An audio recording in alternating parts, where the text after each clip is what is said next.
2 years ago, we had this brief interaction.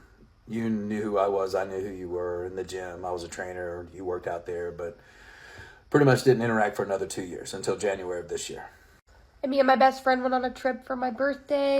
And when we got back, I just spontaneously wanted a personal trainer, and I chose him.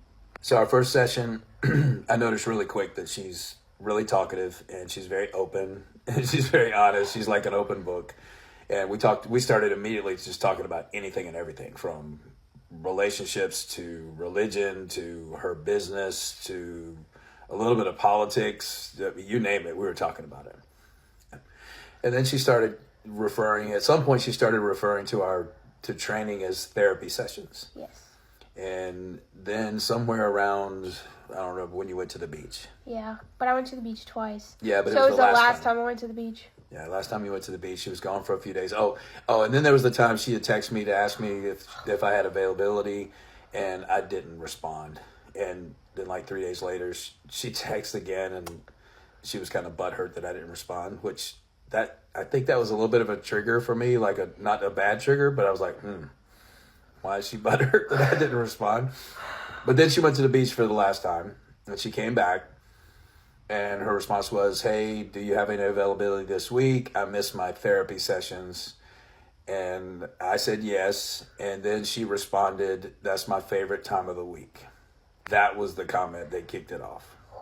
So she came in to train that week, and I think that's when the conversation started to shift a little bit to a little more personal and a little more intimate, and started to get a little closer. And so most people that know me know that I get up at like 3 o'clock in the morning. I've been getting up at 3 o'clock in the morning to do cardio, and that's my morning routine.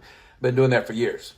So I let her know, and if you know her, she is a sleeper. Get up and do cardio at 3 in the morning, and I said, hey, I'll be at the high school walking the track, doing cardio at 3 in the morning.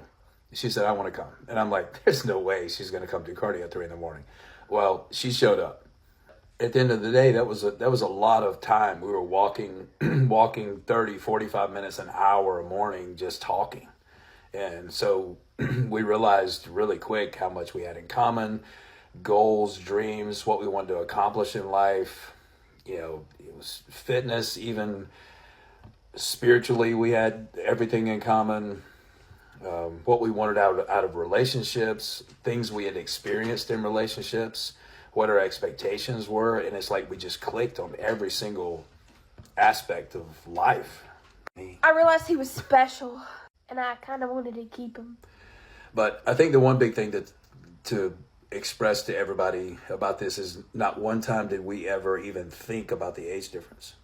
It never came up in conversation. There was never a what if, there was never a what are people going to think, it never came up.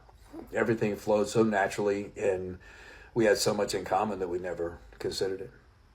It wasn't until we really put ourselves out there on TikTok that it became our deal, this big age gap, 34 years kind of thing.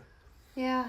But in a very short period of time, I mean, we both have a past. Obviously, mine's a lot longer than hers, but it's really easy for me that I can, people have asked us on lives if we're getting married, and both of us respond real quickly that, I would marry her right now if I could.